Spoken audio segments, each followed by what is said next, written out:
Well, welcome back, my passive income investors alike. I guess we're just hitting live on YouTube. I was just telling Matt that I was editing a video, and as soon as I saw earnings come out, my jaw hit the floor, and I'm like, I don't have time to edit another video. Let's just go live. And Matt was nice enough to jump on with me here to discuss it. So in this video, I'd like to celebrate a little, first of all, to anybody that is hopefully holding some half decent companies. So cheers all around. I have a little bit of wine here, might as well. It's not wine, it's grape juice. I don't think YouTube will flag me for that, hopefully. But yeah, I guess if you guys were watching after hours earnings here, we're talking about Facebook.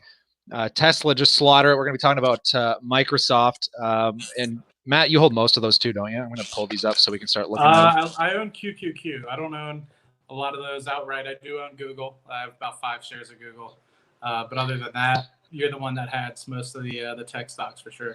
Actually, yeah. Before we get into today's earnings, do you want to? Because I don't own Google, and I know you got some shares in that, and maybe a couple other companies. Before we jump into the big guns here with these guys, let's talk about the ones that just passed. And I'm sure you have a little more insight than I do on that. Yeah. So Google, at least, it was up like 30% year over year in terms of revenue, which was pretty surprising. Income was about flat compared to last year, but I think that a lot of that had to do with more marketing and stuff because they're continuing to hire. I'm just surprised that a company like Google year over year can still grow like 20, 30% revenue. It's just absolutely crazy in that respect. So excited to see that aspect of things and listen to the call yesterday. A lot of people are giving them, or not, I shouldn't say a lot of people, but some people are giving them grief just based off the fact that the new CEO said that they are more diversified than they were back in 2008 timeframe, and everyone's just like, well, what are you talking about diversification? You're still an ad company. And I can see both sides, right? I mean, they still have their other bet sort of businesses that are trying to grow, and Waymo is actually becoming something that's pretty extensive as well, getting outside funding. But yeah, I think you'll still have your Google haters and you'll still have your Google bulls. I will be a Google bull. And I guess Google has exposure to SpaceX too, right? Yeah, 7% of SpaceX as well. So that's part of it as well. You know, I have a good friend that I work with. He mentioned SpaceX and some of the things that they're trying to do with satellites and stuff like that. So I'm excited to have a little bit of skin in the game with SpaceX because you never know. Yeah, very true, man.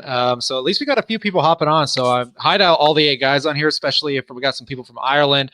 Got some regulars in here. JM, Dividend Investing. It's good to see. If you guys got any input, you can add to the conversation when it comes to earnings, maybe on companies that we're not talking about on here. I mean, feel free to chime in. But maybe I'll just go over some of the earnings that we just had if you missed them, because, oh my goodness. So we'll start with Facebook nonetheless. I was expecting this to be a half decent earnings. Just because I kept saying, look, we had that, election cycle coming up. You had all the big guys spending absurd amounts of money on ads. So I think it made up for all the stuff leading into the pandemic nonetheless. But if I can get this to show up here, maybe you guys can check it out. I always like the stock twit notifications. They really kind of refine that down for me. But let's take a look here, guys. So Facebook crushed it. I have not listened to the earnings call or gone over any of the presentations yet. So I'm excited to see that because as me and Matt were discussing before as well, it's going to be neat to see if they're going to be able to move forward into this quarter and kind of still sustain an earnings beat. But if taking a look at after hours, though, just check out the after hours. Oh, my God. Facebook's back up to what, over 210? So, I mean, it's crushing right now. And then we got Tesla here. I was watching a live stream on Tesla just before I hopped on here, just listening to like how they've been, sustaining as well as they have, because I think the earnings estimate was 21 cents. Do you want to take a stab at what we got?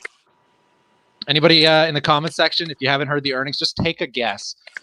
I mean, yeah, I guess you just don't bet against Elon Musk here, right? But earnings estimate here, man, was 21 cents, and we got $1.24.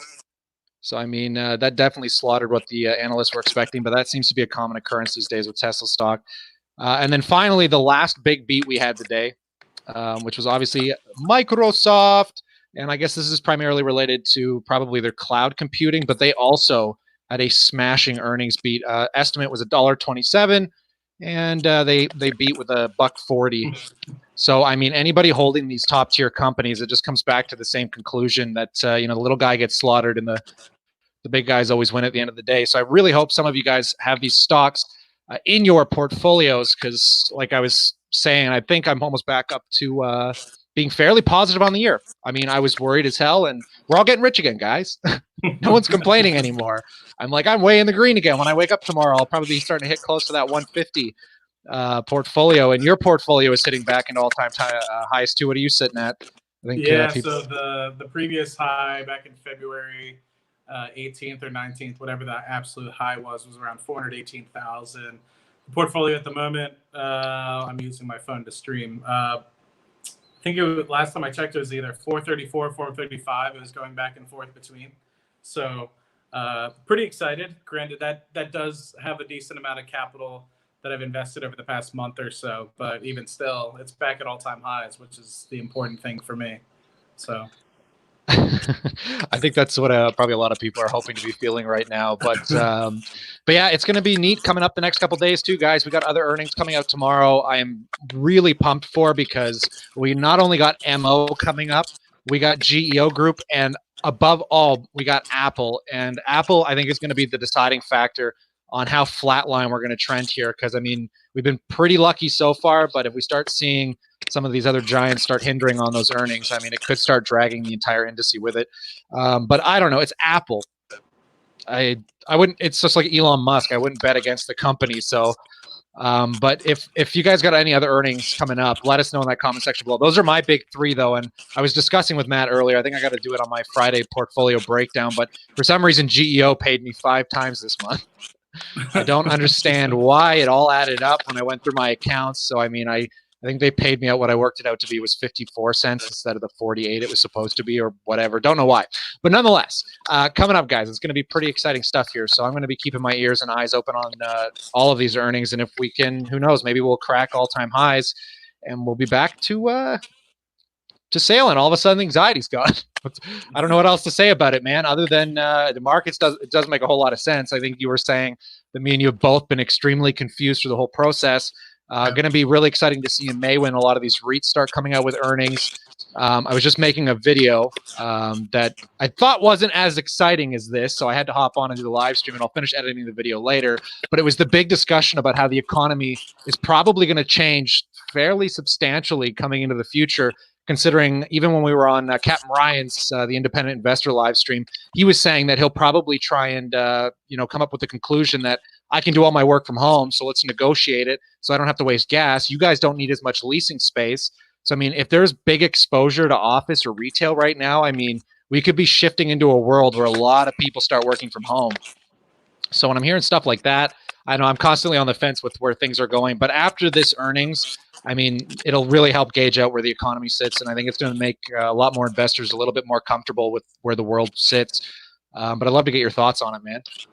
Yeah, it's interesting. I mean, I follow a decent amount of different real estate folks, because I mean, I do have real estate as probably my third largest sector that I'm exposed to after finance and energy, and that you get mixed results from different people. From a lot of the office and retail investors, real estate investors, you do hear a little bit more doom and gloom.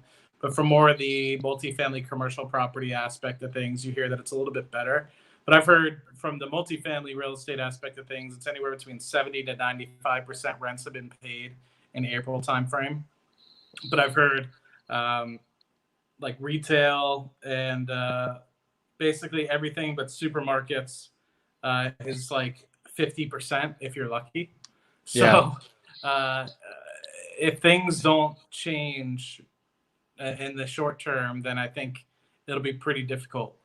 People that you sit and you kind of like look up to, like Ben Mala, for example. I mean, I was watching his channel and he was just doing a quick rundown of all the different companies that like have not been paying him, and I'm just like, wow, okay. It just goes to show that when you do leverage your money sometimes and the markets kind of dry up, then you're kind of sitting as a duck, you know?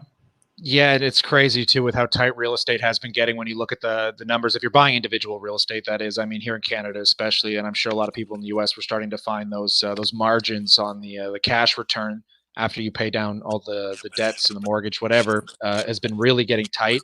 And I think this is going to be slaughtering a lot of people. Hopefully, it brings real estate down. Honestly, in Canada especially, I wouldn't be complaining. I mean, they need to make it easier for younger people to get involved. And I mean, it's not going to do good for a lot of people for sure, and it's probably not going to happen anyways. The whole markets are being held up, and yeah, I know. Don't. Good point, man. Don't jinx it. But yeah, it's going to be crazy, man. So really looking forward to these earnings. But the thing that I'm finding most fascinating is really trying to play the math on these REITs and their exposure to that office and the retail space, especially with companies like Realty Income. So I'm going to be keeping my eyes on those earnings 100%, and then just try and gauge out the value.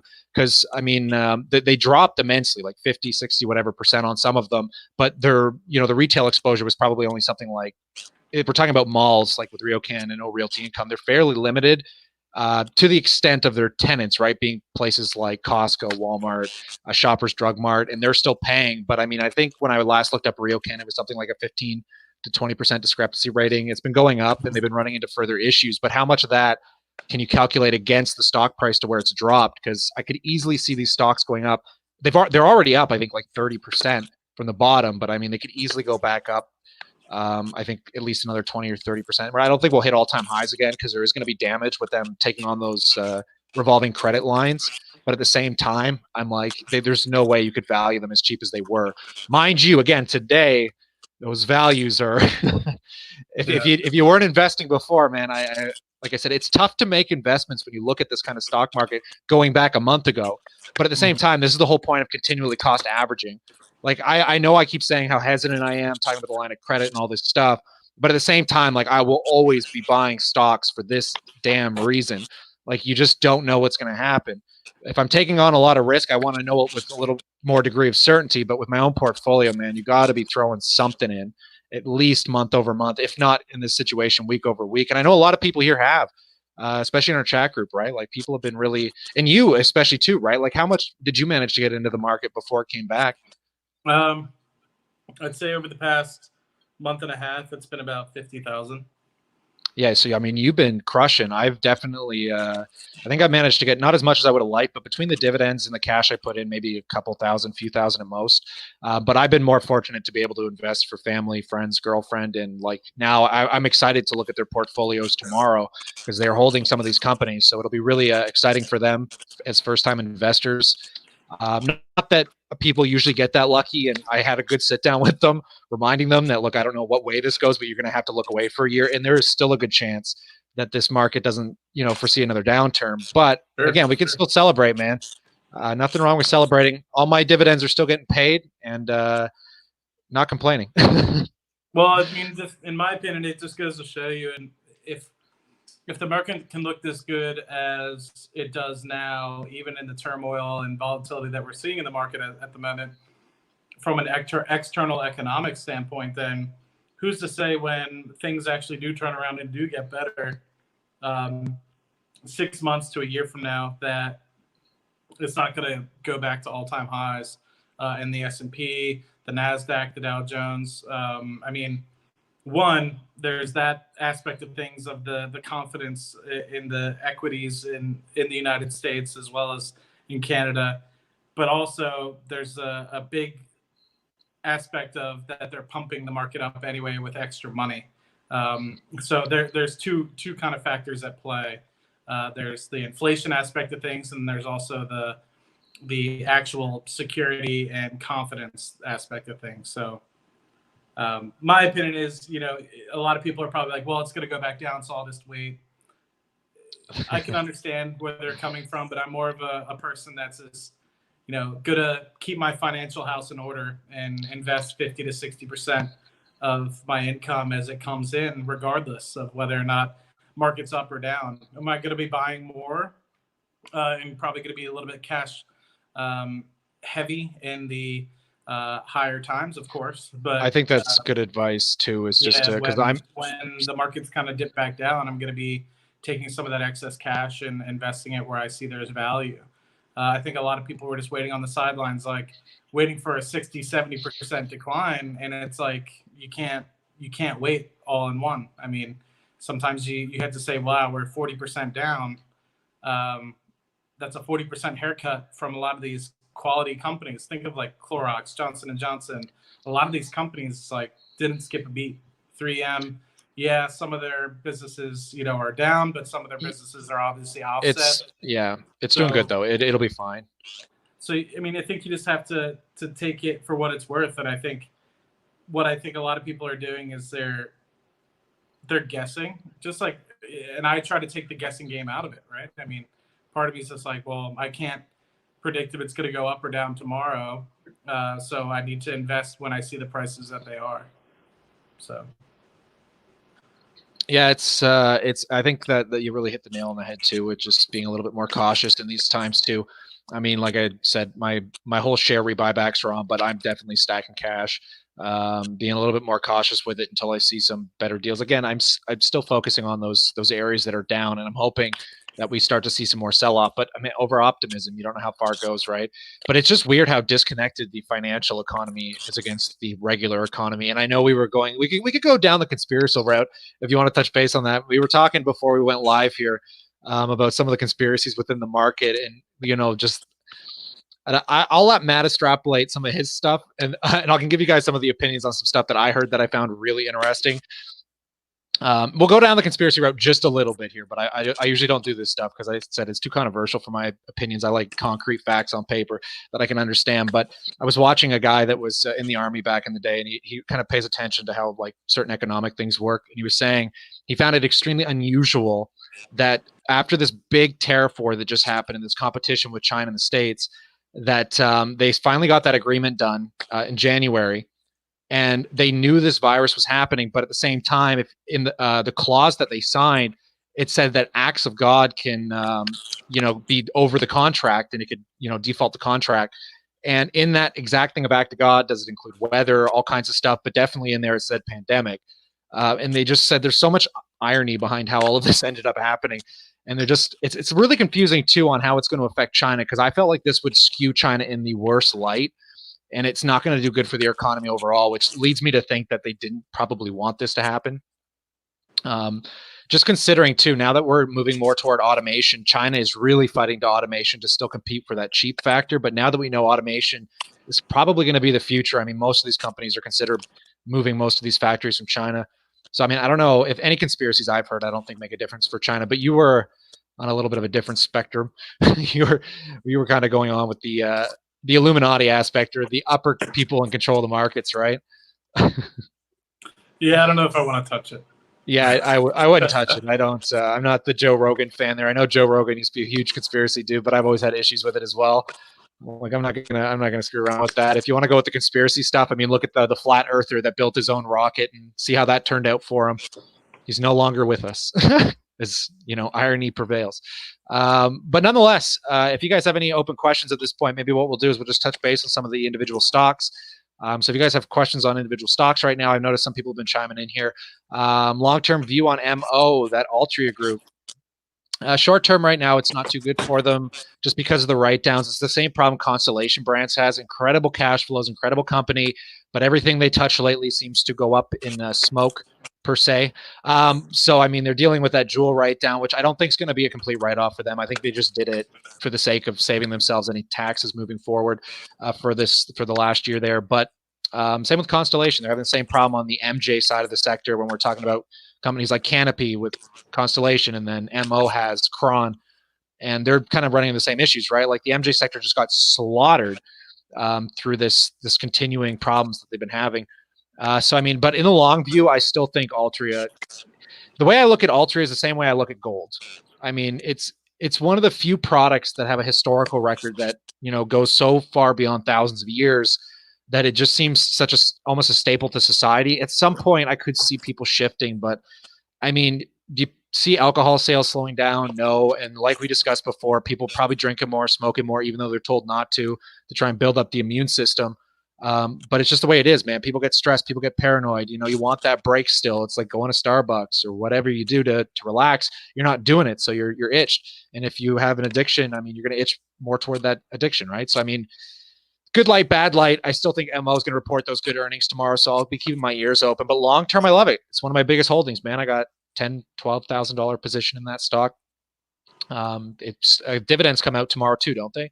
Ironically, I I think think the so. dividend. Yeah. Yeah, I think the dividends come out on the same day the earnings call comes out, so that should be fascinating. Yeah, Um, I'm heavily invested, man. From an emotional standpoint as well as an investor standpoint, they have a decent chunk of their own wine and spirits aspect of things. That from a wine aspect of things, they own cigars, they own smokeless tobacco products, they own smoked tobacco products, they own 10% of Anheuser Busch, and so I mean, as long as these sorts of things are going to be around, which I don't foresee them being uh, down anytime soon, I think they're perfect, and I think they're perfectly poised as well in the potential for legalization of MJ if it decides to go that way as well. Um, they have all the infrastructure already. They have all the logistics already. If they decide to go for a smoking product, and they also have it from a smokeless product as well. If they decide to go that route as well, so I think, in all honesty, it's easy for them for sure to kind of transition into that market. yeah, it just comes down to how it's always public eye, right? I mean, until earnings really start picking up again, I mean, they're going to be constantly faced with some kind of controversy. I mean, that's just the way it works with MO. They're constantly battling. It's the same thing with Johnson and Johnson. I mean, look where Johnson and Johnson sits today, and people keep forgetting last year they pumped out $400 million for that opioid crisis that they lost in court, and it wasn't even a blimp. Like, it was unbelievable. So I mean, Mo kind of faces the same kind of dilemmas, but they always seem to be on top of it. Credible lawyers, so I wouldn't worry about it. Hidden Freedom, what's going on? If you want to hop on the stream, I shared the link up there a little earlier, but be nice to get somebody else to pop in and kind of chime into earnings right now, just to see how they're doing in these times. But yeah, man, Mo is great. Not going to worry about it. Same thing with British American. They're my only two kind of tobacco-y kind of stocks. So I mean, because BTI is also working on a cure like J&J. Like, there's a bunch of big guys just competing right now to get that cure out, so they can be the. I don't want to say that it's in the light of trying to be the good guy and kind of reshine that light from being a sin stock to, oh look, we can help save the world. But it's a very weird like yin and yang when it comes to these companies. It's fascinating stuff nonetheless. But yeah, what else you guys got? What else you got? Throw some companies here. I'd love to hear about it. I know a lot of people are excited with Tesla. I can see that in there. What do you think about MasterCard and Visa money printing machines? Mm-hmm. If you can get them, get them. Honestly, if in this current time period, man, if you want to look for yield. The problem is, if you're looking for yield right now, you're going to be chasing traps. It's just the way it is. If you're looking at financials, real estate, like, you're going to be chasing stuff you're going to have to educate yourself on and expect to see further, either sideways or potential downside risk. But if you want a solid portfolio, it's going to make you great earnings. I mean, take that high yield, but also tap into those companies like Visa that barely dropped, like Procter and Gamble, Clorox. I mean, yeah, you're paying a premium to get into it. It's just the way it is. But when we're talking about these kind of companies, guys, like, they're gonna do well no matter what. Like, it's just the way it is. Like, even Waste Management, another great company. Scott's Miracle Grow is one that I'm thinking about dipping my toes into if it could just dip, and hopefully dip, because I've been watching it forever. I wouldn't mind grabbing something like that. And you'll be fine, man. If you're losing right now, like, you just gotta seriously sit down and look at yourself and ask yourself, how much risk do you have exposure to? Like, you can do incredible in these downturn markets, and that's why I mean, me and Matt's done his portfolio incredibly well. I mean, and when you buy these stapled stocks, even if they're, the ones that are doing bad with high yields, like, you're still getting paid those dividends, and, things like Microsoft and Facebook just make up for it. So it's mind blowing, really. Best Canadian growth stocks, buddy. We're talking about Shopify. Come on. There's only one good Canadian growth stock right now. Unless you can throw me some, because I mean, Shopify is the second largest company now on the stock exchange in Canada. Man, I can't get over the GDP and how things have changed here. Like I said, if you went back a decade ago, or I think 15 years or so, you would have seen the GDP in Canada was mostly made up by something like GM and auto parts and oil, and now it's all services. It's so incredible how fast the world's changed. Even still, man, if you want a good growth spec stock and you don't mind paying the premium, I mean, Shopify is probably not going to do you too wrong. I don't know if Matt wants to chime in on a few here as well. Canadian stocks, I'm not all too familiar with, to be 100% honest. Yeah, I couldn't come up with a good one, to be 100% transparent. Yeah, it's tricky, man. I don't recommend overly investing in the Canadian economy. I think I've got about a 30 or 40% exposure. Just again, just because we've been struggling for so long with oil and just like I said, you look at the shift in GDP, right? That shift, I imagine, dinged us pretty hard because it'd be nice to see everything at a good level, like auto parts still do well, oil still do well, and then we'd be like the U.S., like our S&P TSX would be way up, but it's just not.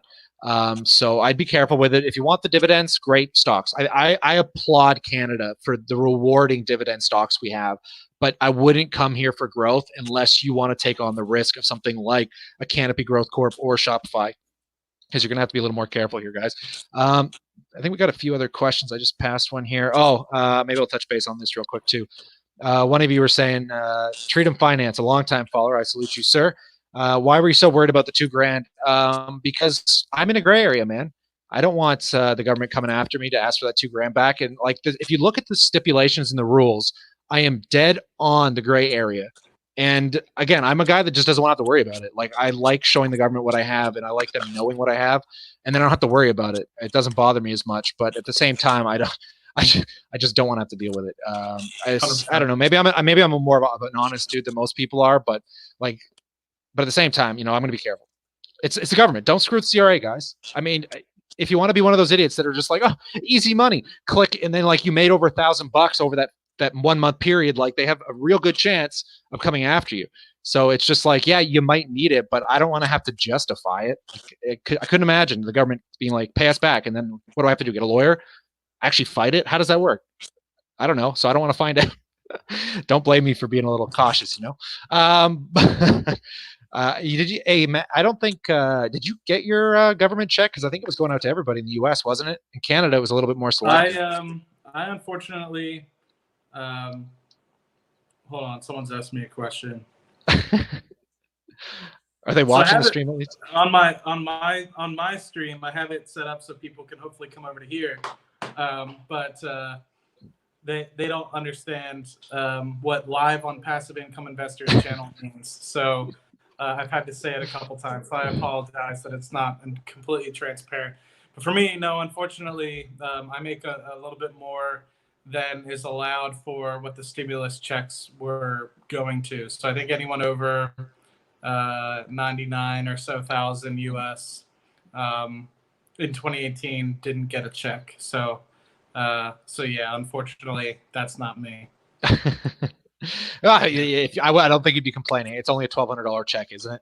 I mean, in your realm, who gives a crap? Yeah. Yeah, man.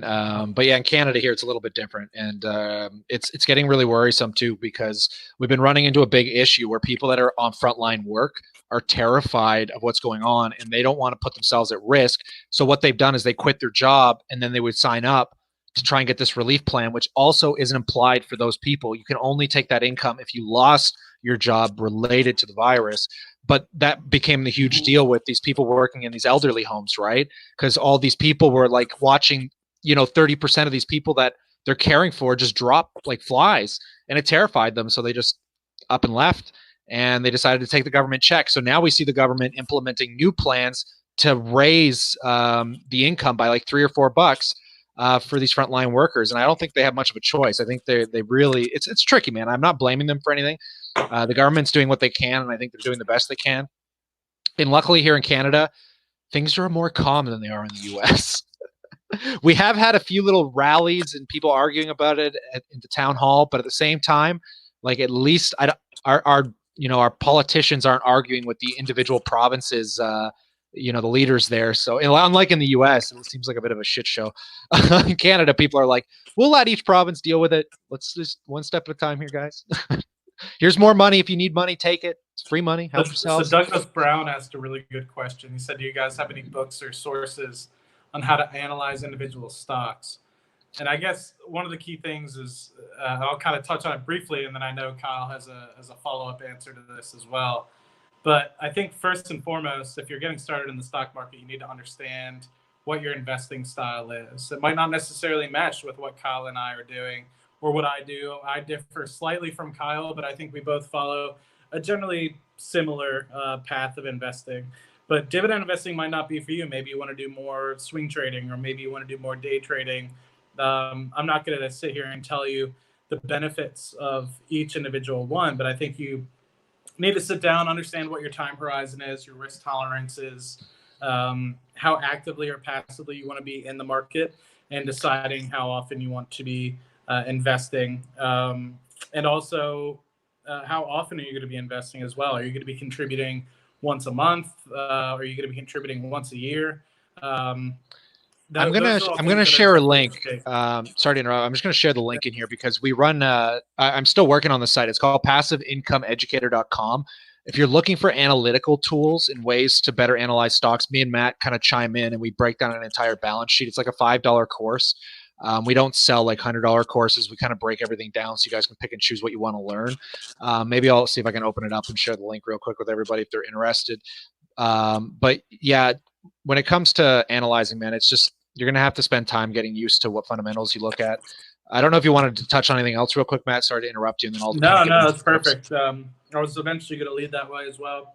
But one of the key things also is not all stocks are evaluated the same. So real estate investment trusts might be evaluated differently from, say, like a Coca-Cola or a Pepsi, and some of these stocks might also trade at a premium as well. I mean, Coca-Cola or Johnson and Johnson will traditionally always trade above like a 20 PE ratio, whereas big cyclical stocks like your car makers or your GMs, your Fords, those are always going to trade at very low teen sort of price to earnings ratios, and sometimes even single digits, as they have been over the past year and a half. So I think that is something you need to consider and understand Yeah, before man. before you kind of follow up with a fundamental analysis sort of investing style. Yeah, I don't want to drown the conversation out too much because I don't know the exact interest on it. It's a very niche thing, man. When you're talking about each individual investor and what they look for in stocks, and you can't just like you can't take the exact same metrics and apply it to something like financials and then go to REITs. Like they're two different realms. And what you look for is going to be a little bit different. But in that course that we share on the balance sheets, we kind of break down some of the favorite things I like looking at, like for instance, assets minus the liabilities, and seeing what the actual underlying core asset value of the company is and how closely it trades to the market cap. I mean, those are fundamentals I find extremely attractive. It was one of the reasons I bought the heck out of BTI. I made BTI one of my biggest positions because when I was buying it at that $30 to $32 range, I mean, it was literally trading at its underlying asset value. So you're basically paying the company for what it's technically worth, in my opinion. But so yeah, I mean, there's so many different fundamentals and tricks and things you can do. I mean, you can just look at dividend history and get a really good feel for the company and see how it's increased and what the average dividend was to kind of get a feel for how the stock acts and correlates over time. A lot of little things, a lot of little things. But let's see, we got a lot of questions coming in here. This one's funny. I'll just throw it up because I thought it was hilarious. That one was kind of a bit jokes. I won't hide that one from the group here. But let's take a look. Let's take a look. So I know some people invest in growth stocks first to get capital and then to get dividend investing. What would you recommend for someone who only has a $10,000 start? Hey, man, awesome. If you got 10K to start, you're in a good spot. With the 10K though, bro, if I can give you some opinions, I'll tell you what I did for my girlfriend because she basically she had a really decent starting capital. We wanted to keep some cash on the sidelines to be safe, obviously, but we did take a decent chunk of her capital and deploy it in the market. And it was ranging exactly what you're talking about here. And we just did exactly what you're saying here. We bought a little bit of growth and dividends, man, the same way I structure my portfolio, right? So I bought her Facebook stock at an incredible price, brought her some of the Canadian banks also at a decent price. So she's getting that yield. And I also bought her into some REITs, which again, risky, but when we were buying them, incredible price in my opinion. So, I mean, Facebook right now, like I said, I'm excited to look at her portfolio tomorrow. But that's just the way you got to do it, man. It's my personal investment strategy anyways. I still like the idea of trying to get at least 30% growth because, like I said, when you get these lackluster moments in your dividend stocks, those growth stocks just, I don't know what to say. They just outperform, right? I don't know if Matt has any comments on investing 10,000 because that's a decent chunk, man. Congrats if that's what you're starting with. That's huge. Yeah, 10 grand's a good chunk of money, man. Yeah, you got anything do you want to add? You got any investment strategies for this guy? I think I touched on it a little bit earlier. I mean, he honestly just needs to sit down and write down on a piece of paper what he thinks his investment strategy would be. It's my investment strategy might not work for somebody, right? It might be too conservative or it might be too risky in some cases. I mean, we've had people in the group where I think I invest relatively conservatively. And we've even had people in our WhatsApp group or Facebook group being like, that's too risky for me. And I think I invest relatively conservatively. Some folks have said I invest like an 85-year-old man. So that's not That's what you want. not an That's what you opinion. want, man. Boring investing is the best investing. We're talking again about Well, things like and like I said, I mean, I've touched on why I invest the way I do, and maybe people don't know, but I won't get into it too much. But it fits for me at the moment. And as I get older and as I get more security, I plan on investing slightly into a little bit more growth stocks. But I think, in all I'm honesty, the opposite. I'm totally the yeah, opposite I of you, know, man. yeah, I'm like, but I'm young. I want the risk now because if it blows up, I got lots of time to recover here. But maybe we'll touch base on a few other questions so we don't take up too much time. We got a lot of people actually commenting in. So thanks for commenting. I really appreciate this, guys. We got two here that I'll comment on the first one quick, and then I'll maybe let you take the second one as well. So he's asking on the the USD exchange rate. This is something that I don't rant about it as much anymore, but I kept telling people, look, in Canada, over the last 7-8 years, the Canadian dollar has lost something like 30. I think it's starting to hit 40% of its value. It just started coming up again. I think we're sitting at 71 or 72 cents. Get your money out of Canada. I don't care what it costs. Just do it. It's so much easier. Trust me. It sucks when you're trying to look at the exchange rate and the conversions, but look at the growth you can get. I mean, I when I found out the fact that like I don't want to own Canadian assets for the exact reason that the dollar seems to be treading nowhere but down. And if you're buying Canadian assets, you still have to value that in to your stock. So I mean, if you bought the stock last year, Canadian Bank, and the dollar dropped 5 cents from where you bought it, every single dollar you own in that stock is now worth 5 cents more, and you have to minus that from your portfolio value. It's like the hidden equity behind currency that people don't overlook. And yeah, man, it sucks. I'm still converting. Not as much. I'm kind of reinvesting my U.S. dividends and my CAD, but I still reconvert. When I was buying for my girlfriend, my family, I was converting to US. I don't care because again, look at Facebook right now. Look at Microsoft. Like you're not going to worry about it. It'll make up for it. Trust me. That's kind of a bit more of a I was a little down your throat. Sorry if I was a little jarring on that, but it's an interesting topic. The next question here, though, if I didn't lose it, is from Sad. Said, do you guys think the market will go down close to Q2? I'll let Matt take that one.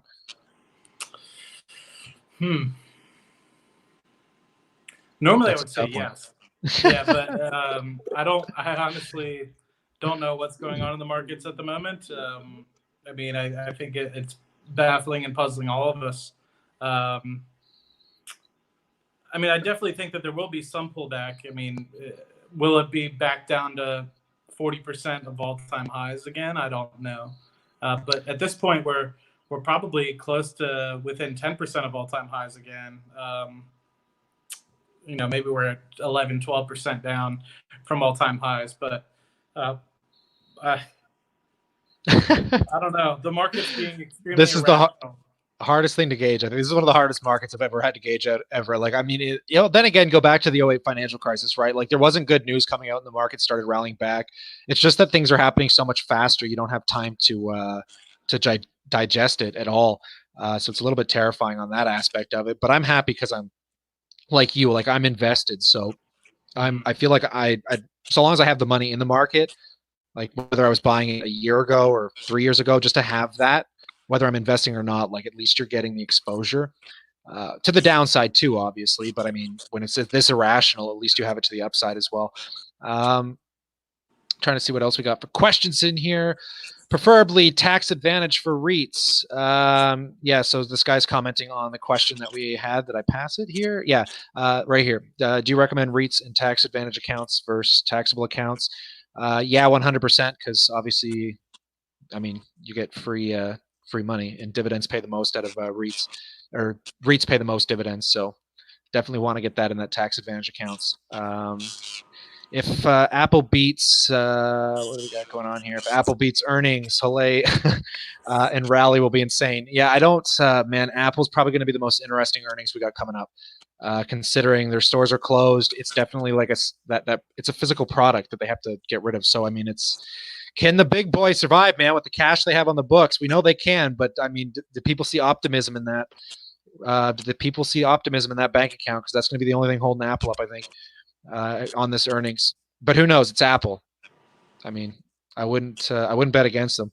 Um, this market's doing much better than 2008. It's nice to see a passive income, Tom. Appreciate you stopping in. 100% agree. It's a way different market, man. People keep forgetting we got more money than we ever have. Markets are tenfold. People couldn't even imagine $1 trillion in 2008. That's why when they printed that much off, it freaked them out. So yeah, definitely in different times. But yeah, how long have you guys been investing for? Simple question, Matt. How long have you been investing for?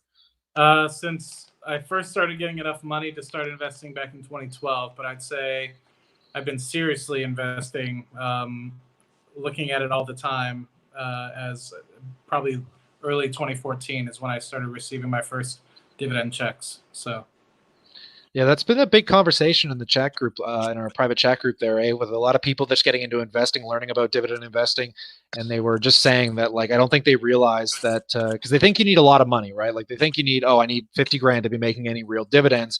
But the fact of the matter is, like this guy said, if you have $10,000 and you can make 4 or 5% on that, I mean, that's the equivalent of more than a free coffee every day for the rest of your life.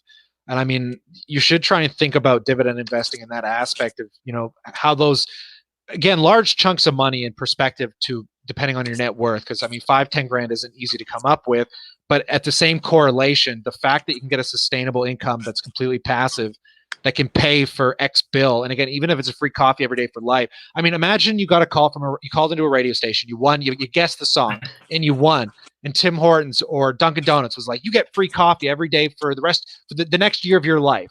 You'd be ecstatic, right? But this is literally in perpetuity forever and ever and generationally if you do it correctly. So, I mean, does 10,000 really seem like that much money in comparison to the value you're kind of getting in return, presuming you're buying the right companies to get that kind of a yield? Because I mean, there is risk that comes with higher yield portfolios, obviously, as well. I don't want to lead anyone down the wrong path. We're not financial advisors. We're kind of just nutballs on YouTube discussing our ridiculous finances a little too openly, if anything. Here's one for you, Matt. Do you think Suncor Energy will cut their dividends? The oil baron himself might be able to help you out with that one. I'd have to look at the balance sheet, but I wouldn't be surprised. I mean, West Canada Select at the moment is trading in the single digits.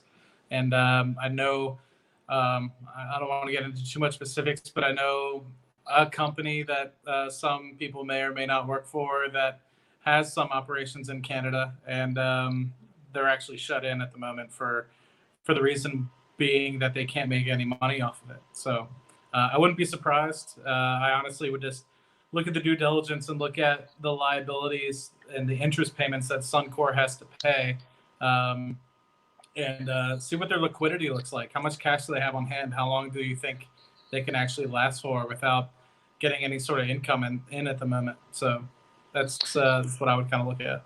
Yeah, earlier in the chat, I noticed somebody was mentioning NAT, N-A-T, the ticker. I made a video on recently, and I lost my bet so far because I thought the stock was going to explode like a penny stock. And we were joking about it in the chat group, and I think one of the guys said $10, and I'm like, I wouldn't be shocked if this thing runs to $20 over the next week or two. And today it just went down, and I was so disappointed. I wasn't buying it, obviously, but yeah, if you guys watch Jeremy at Financial Education, I mean, he's been the guy kind of pumping this up as well. It's been fun to watch. I love kind of those interesting. The oil's fascinating right now, right? It's interesting times on the oil spectrum. A lot of conversation in the chats right now about people wondering again with gold. Do you think the markets are going to crash again? It's been a question we've had already. Unpredictable, bro. This most unpredictable market ever. On the thoughts of gold, I think if you're properly diversified, I got nothing against it.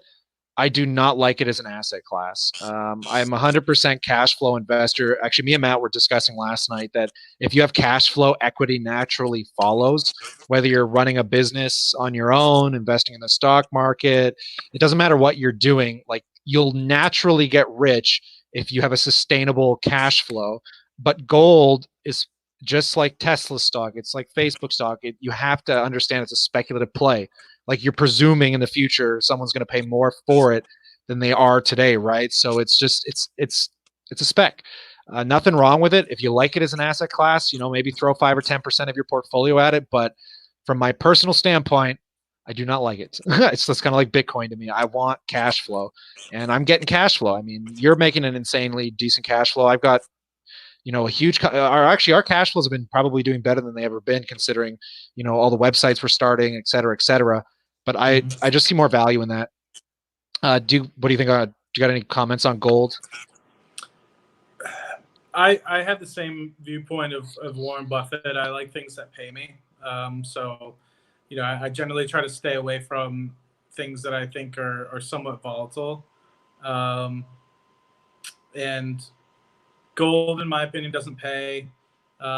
Granted, some people use it as a hedge against inflation and things like that.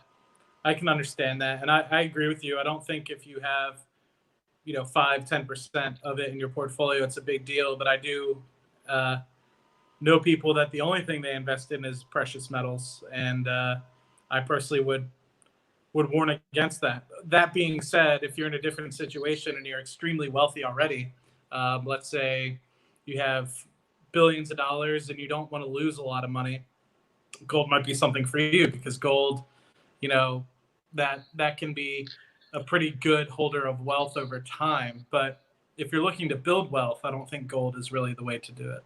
No, it's if I can chime in just a little bit, because I had over 60 or 70% of my portfolio at one time in gold. I had $30,000 in gold. It was my largest holding, and it's because of people like Peter Schiff, like Robert Kiyosaki, and then I had to get slapped straight. And that's in an early days, guys. I'm only against gold because I had to learn from my early days. But like Matt said there, I mean, if you have a decent, build of an account and you got cash flow coming in, ain't nothing wrong with maybe picking up a little bit. Same with Bitcoin. Like that guy was saying, like Bitcoin does have its potentials. There's no doubting that, but it's speculative. And you have to always keep in mind that you are taking a kind of a gambling risk if you're not getting any payment in return. It's just the reality of it. And you want to make sure it's just the big dilemma of playing this mental chess game, right? And I noticed, especially going into this crisis, a lot of people were playing chess with a lot more risk than they probably should have been. And I'm sure a lot of you guys in the chat group here too were maybe holding some MJ stocks, holding something that had a little bit more debt. I mean, even holding the airlines, people don't realize, like, nobody would, again, unpredictable, but people don't, it's hard to grasp how leveraged these companies are, right? I mean, do you think it was good for the airlines to sit in a situation where they couldn't survive if their cash flows dropped 50% in a month? Like, nobody looked that deep into it to say, oh, well, things are great. They can keep doing share buybacks. They can keep raising salaries and paying dividends, but they didn't put any capital on the books to sustain. Like, it's like Dave Ramsey says, right? I mean, do you have 3 to 6 months of an emergency build up? These companies absolutely did not. And these are conglomerates. So it's kind of a shame in that aspect of it too. But so, I mean, it's playing the game here when you're taking on that spec plays, right, guys? So you got to be careful, because even dividend stocks can still be specs, I guess. I mean, it's yeah. heck, I mean, go back to that. I mean, 100%. Like going back to companies that have that liquidity that can go for several months, if not years. Look at Google; they have over $100 billion in cash. Look at Apple; they have the same, right? So you have these companies. Cash is king sometimes, right? Yeah, sometimes. I mean, and if you have the cash flow, I mean, granted, we've seen with this recent recession, or the recession that is now starting, rather, that cash flow can dry up.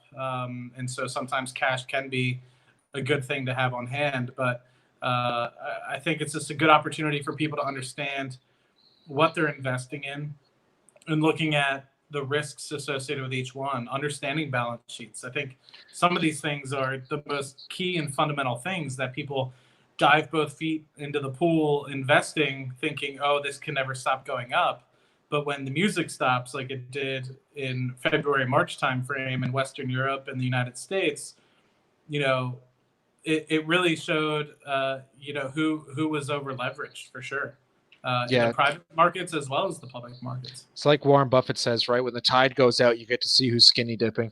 Yeah, it's my favorite 100%. Quote. Maybe we'll finish up with just a few more questions here, guys. We're kind of pushing on to almost an hour here. I'm kind of shocked at how fast that went by, but I had to get on. So, I mean, if you guys can slap a like, if you appreciate the content. I mean, we're celebrating earnings, enjoying some drinks here, guys. Just, it's been an incredible, unusual, anxiety-like week of where do we head in this cycle.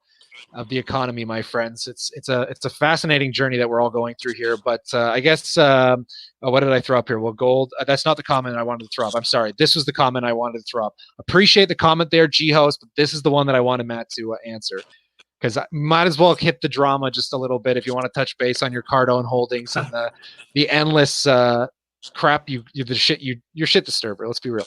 Yeah, you like yeah. you No, stirred I the mean, pot on that one. according to everyone now, I basically live in a cardboard box, and so this has been some of the most hated videos I make, and part of me makes it because I know it gets hate, and part of me makes them because, in all honesty, I think it's going to come out okay, in the long run, personally. But in the meantime, I think there's going to be a lot of hate that people have on my investment in Cardone Capital, but distributions are still suspended at the moment, and no updates on the bank taking back any of the 5 properties that I have money in. As far as I'm concerned, I'm fine. Even if it did, it's less than 5% of the portfolio. So Yeah, Matt's not worried about it. I think Matt's got the right approach, though. I mean, having that kind of diversification as well is nice. Like I said, we have the discussion too. I would have been in the same boat if it wasn't for withholding tax. And I actually tried to call into Cardone show last week, and I think they had issues with their phones. I was so desperately wanted to ask him what he thinks about REITs. I know he hates stocks, but I just want to know. I'm like, when you look at REITs, you kind of see the same sort of deal where these REITs drop more than in half. I mean, you got to see some value there, right? And I also wanted to get his opinion on what Matt wanted to ask him, which was related to him going public. Because if Cardone Capital became a publicly traded company, I mean, that would be unbelievable for shareholders. But the problem is Grant seems to hate Wall Street with a passion. So I don't know if he'd ever follow down that suit, but who knows? It'd be a fun question to ask him nonetheless, right? I would do it for sure, personally. But Yeah. We'll have to catch the stream next week and see if we can't hop on. If you had to pick today, what would your number one stock be for great dividends? Yeah, maybe we'll just answer a few more quick questions here, guys. Here's another one. If you had to pick that one stock to buy for great dividends, what would it be? You can only pick one in this market. First one comes to mind.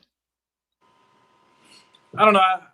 I think one that's going to continue to grow at an expansive rate, just like it has, because of its operating margins, is Visa. Granted, you're going to start off with a less than 1% yield, but I think over time that's just going to continue to grow at a 20-30% pace every single year. So, I mean, if you don't need the dividends now and you think that it'll continue to grow in the future, I think Visa's a good one. Otherwise, I mean, Johnson & Johnson is one that I think is a phenomenal one as well, but I think it's kind of pricey at the moment. Who knows? There's so many good ones that I have in my portfolio that it's hard to pinpoint, but I really like Visa. It's kind of run up in cost at the moment, but hey, you got to pay the premium to get in, right? If you're getting if we're talking about like long-term stable dividend stocks that you wouldn't have to worry about ever again, yeah, I think it doesn't matter what you're looking at, you're paying a premium. I mean, Johnson & Johnson for sure. I love Johnson & Johnson though. I'd be buying it at these levels if I'm honest.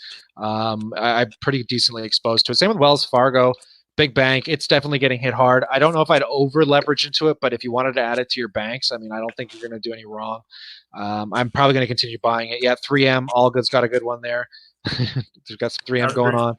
I think you mean AMD, or are you talking about ADM? And maybe I'm mixing you up there. Midland or ADM or I don't know what I'm saying. I'm getting a tongue twisted here with you guys the way you're throwing this out. But yeah, anything to follow up with, Matt, before we finish up? Well, maybe we'll finish up in about 5 minutes here, or maybe a little sooner. Just if you guys don't got any other more comments you want to throw in here, any other further questions? Anything you want to there were some finalize? folks that asked about USO, and I think USO is a good one to potentially think about, but I just think that you should understand the risks of investing in it. Take, for example, today, USO, for those of you that guys don't know, it's a U.S. oil fund, and it basically is giving them money to trade futures, basically. So it's an exchange-traded product rather than an exchange-traded fund. And what they then do with that money is trade futures with it. So they basically say, well, we're going to buy, let's just say $20 a barrel futures for December of 2020 at the moment. And obviously, if the price of oil goes up by, say, 5 to 10%, it may or may not go up that much depending on what the futures that they bought are. So if the futures go up, 5-10%, then maybe you'll make 5-10% that day. But keep in mind that they're also investing in futures in November of 2020, July of 2020. I think they also just recently bought some June 2021 futures contracts as well. So it's very dependent with respect to what futures prices go up as. So, for example, today USO did not go up 23%, just like the spot price for oil and gas did today, right? So it went up like less than 10%, I think. So keep that in mind. I mean, if you're thinking that oil is going to go up 23%, you're going to make 23% in a day. You're not. So just keep that in mind.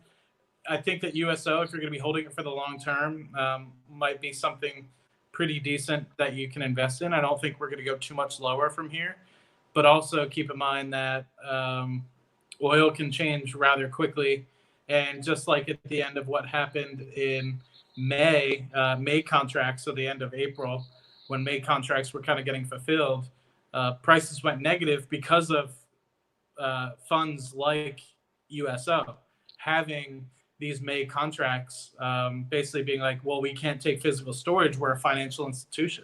So they had to pay people to get them off the books. So just kind of keep that in mind. And if you're interested, there's another video. There's a video that I have on my channel kind of explaining it if you wanted to get a little bit more in depth with it. I think on that note, guys, we'll probably finish up. I just wanted to shout some people out here because, man, I can't believe how many we hit 50 viewers here, which blows my mind because I don't do live streams ever. So I'm so glad that we could get a bunch of you guys in asking questions. Hopefully we answered most of your questions, and we've been touching people all the way from Brazil, all the way up to Ireland. So, I mean, it's crazy how this one little stream can touch so many different parts of the world. Again, if you guys want to support us out, me and Matt run some helpful resources on websites. If you want the stock portfolio tracker we have, it's thechartmaster.com. Or again, if you want to learn more about balance sheets, I'm messing myself up here, tripping over my words. But yeah, if you guys want to learn more about balance sheets, analytics, etc., I mean, go on over to the passiveincomeeducator.com. We're working heavily to try and bring as much value as humanly possible. But yeah, I can't say thanks enough, guys. There's tutoring on there as well if people are interested. Yeah. If you guys want private tutors, you want to have a private conversation, ask questions, we can help you with building websites to looking into your own stock portfolio.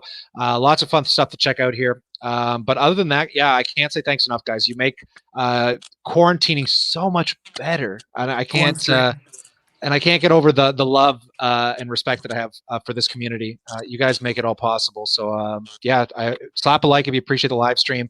I'm gonna catch Matt on the back end of the stream here. So stay cool, stay awesome, and I'll catch you guys tomorrow. Or actually, I'll have a video coming out tonight. Not the one that I wanted to make, but I'll